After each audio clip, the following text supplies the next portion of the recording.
धन धन सतगुरु तेरा ही आश्रम। तो आज के सत्संग की शुरुआत गुरु वंदना से करते हैं। साथ संगत जी, गुरु वंदना ध्यान से सुनना। धन धन सतगुरु तेरा ही आश्रम। हे परवरदिगार, हे रहमत के मालिक, ऐसा रहमो करम कर कि ता उम्र मैं तेरी भक्ति इबादत करता रहूं और अंदर बाहर तेरी खुशियों से सदा लबरेज रहूं। हे मौला, दुनिया में चाहे मुझे कोई भी कितने भी बड़े दुख परेशानी संकट का सामना करना पड़े, लेकिन मैं तुझे कभी न भूलूं। और अगर मुझे सभी सुख शांति व परमानंद मिलते रहें तो भी मैं दूर न हूँ। हर पल हर क्षण आपकी याद मेरे दिलो दिमाग में गूंजती रहे। बाहरी तौर पर मैं भले बोलूं या ना बोलूं, लेकिन अंतःकरण की तार तेरे से जुड़ी रहे। हे दाता, हे दया के सागर, मुझ पर ऐसा रहमो करम कर, ऐसी कृपा कर दे कि मुझे वो खुशियाँ मिलें जो कभी मेरी कल्पना में भी ना हो। तेरे दर्श दीदार से ही मेरी सांसें चलती हैं। तू ही है जो मुझे नेकी भलाई की राह पर लेकर चलता है। मुझे ऐसी हिम्मत बख्श कि मैं इस रास्ते पर दृढ़ता से चलता जाऊं और वो तमाम बुराइयां जो मेरे अंदर हैं सब दूर हो जाएं, तथा वो तमाम गुण जो आपको पसंद है वो मेरे अंदर आ जाएं। ऐसा रहमो करम कर दे कि मैं सुमरन सेवा जन जन का भला मांगूंगा करूं। जीते जी भी तेरे चरणों से जुड़ा रहूं, चरणों में ओढ़ निभे मरणोपरांत तेरी गोद में बैठ निज धाम जाऊं, वहां भी तेरी गोद में रहूं। धन धन सतगुरु तेरा ही आसरा। सतगुरु के अति प्यारी साथ संगत जी, गुरु वंदना करके ही सुमरन पे बैठो, भजन करो, ध्यान करो, मालिक की रहमत बरसेगी, क्योंकि ये परमपिता परमेश्वर के मुख से निकला हुआ शब्द है। प्यारी साथ संगत जी, मेरा सतगुरु कैसा है, पिताजी कैसे हैं, आज आपको यही बताएंगे। जैसे कि अब तक जो पूर्ण संत हुए, जैसे कबीर साहब से लेकर रविदास जी महाराज से लेकर गुरु नानक देव जी महाराज, गुरु अंगद देव जी महाराज, गुरु तेग बहादुर से लेकर गुरु गोविंद सिंह जी महाराज, और यहाँ पर व्यास से जो भी पूर्ण संत महापुरुष आए, जयमल साहब, बाबा सावन शाह, तो जितनी भी बड़ी हस्तियाँ आई पूर्ण गुरु, तो आपको बताते हैं हमारा गुरु हुजूर पिता संत गुरमीत राम रहीम सिंह जी शाह, जिसको हम पिताजी बार बार कहते हैं, पिताजी कहते हैं। पिताजी का मतलब ही है हुजूर पिता संत गुरमीत राम रहीम सिंह जी शाह। इतनी ऊंची सत्ता जिसकी चर्चा हम कर रहे हैं कि कैसा है मेरा गुरु, मेरा सच्चा गुरु कैसा है, वो उसके विषय में आपको बताते हैं।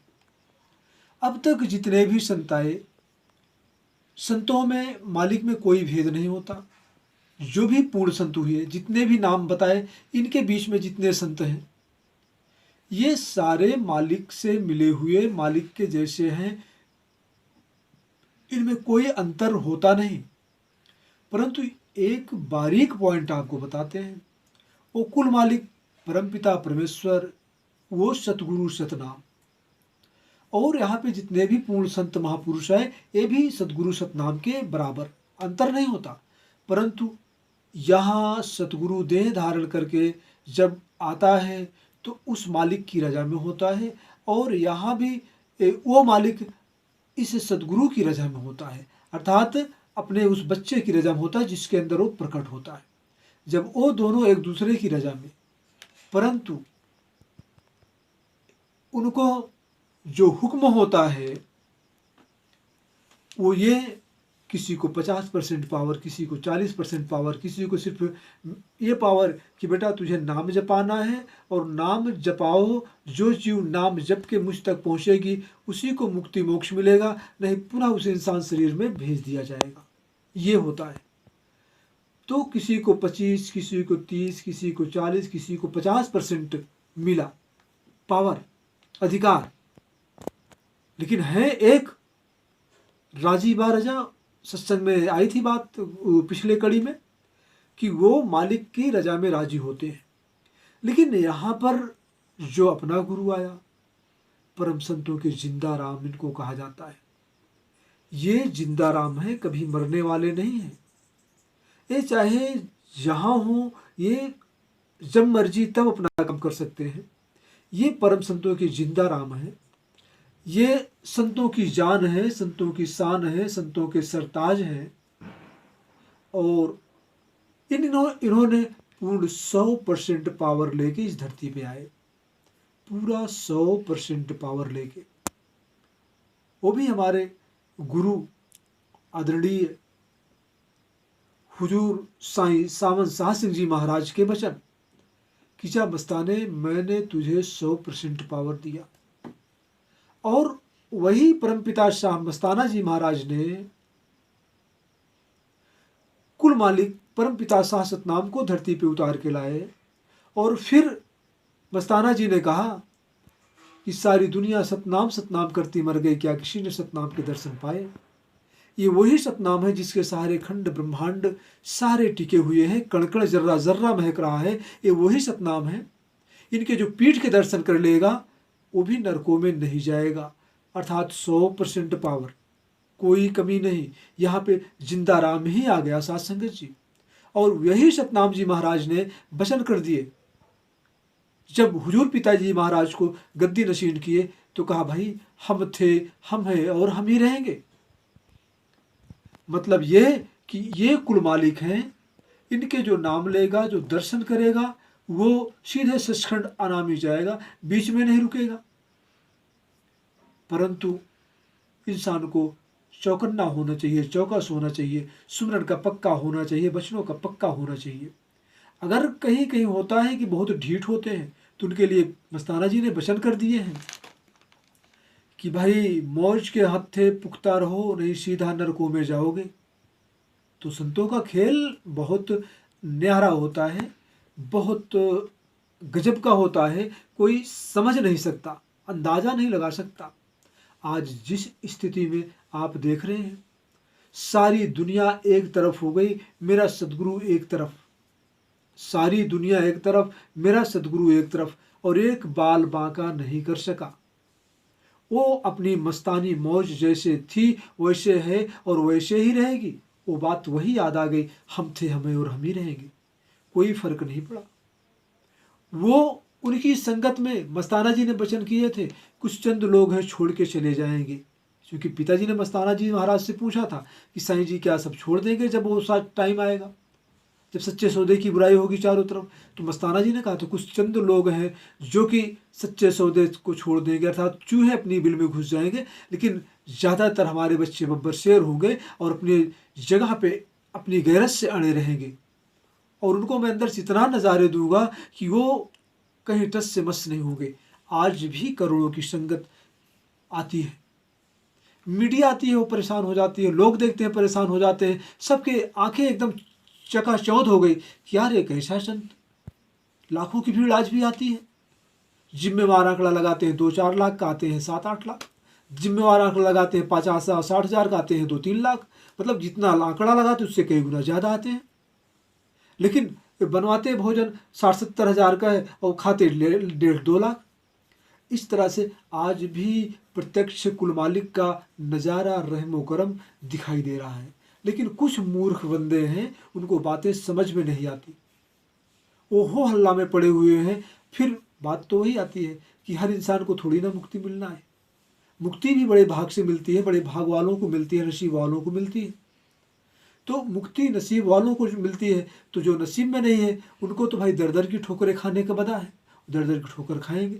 परंतु इंसान के अंदर एक ऐसी पावर होती है, वो चाहे तो अपनी मुक्ति करवा सकता है, अगर वो बात मान ले, वचन मान ले संतों की। तब तो संत तो होका देते रहते हैं, समझाते रहते हैं। और यहाँ भी सच चैनल के माध्यम से आपको समझाया जा रहा है।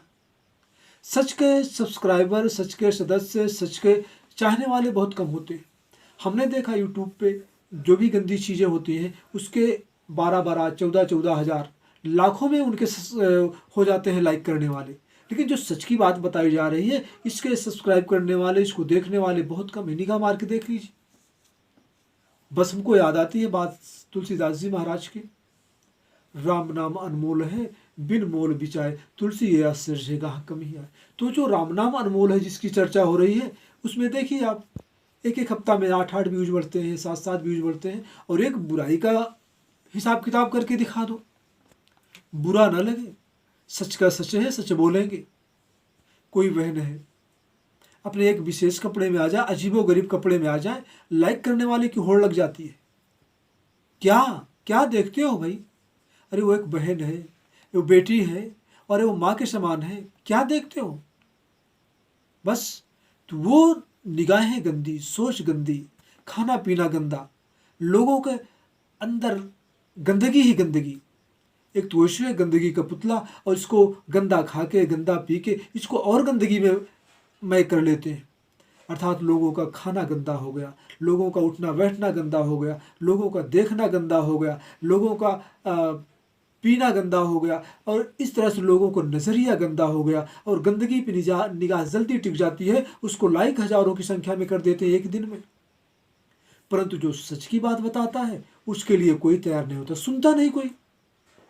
लाइक की बात बड़ी दूर है, लेकिन हाँ, वह बच्चे या जो सच की बात को लाइक करते हैं, सब्सक्राइब करते हैं, उनके सदस्य बनते हैं, वह बच्चे महान हैं और धन्य हैं उनके माता पिता, जिनकी औलाद, जिनके बच्चे, वो बेटियां, वो बेटे जो सच की बात को लाइक करते हैं और उसका सब्सक्राइबर बनते हैं, सदस्यता ग्रहण करते हैं। धन्य है ऐसे माता पिता, और वो दिन दूना रात चौगुना तरक्की की राह पे चल पड़ते हैं, क्योंकि समय समय अब वो आ गया है।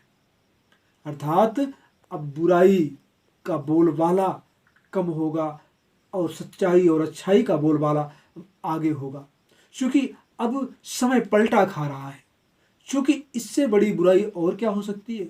जहाँ पे पिताजी की इतनी ज़बरदस्त बुराई लोगों ने की, इससे बड़ी क्या हो सकती है?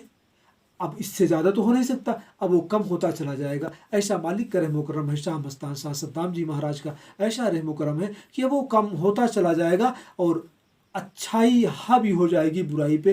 अर्थात रावण, कंस, हिरण्यकश्यप की हार होगी, राम रहीम की जीत होगी। धन धन सद्गुरु तेरा ही आसरा।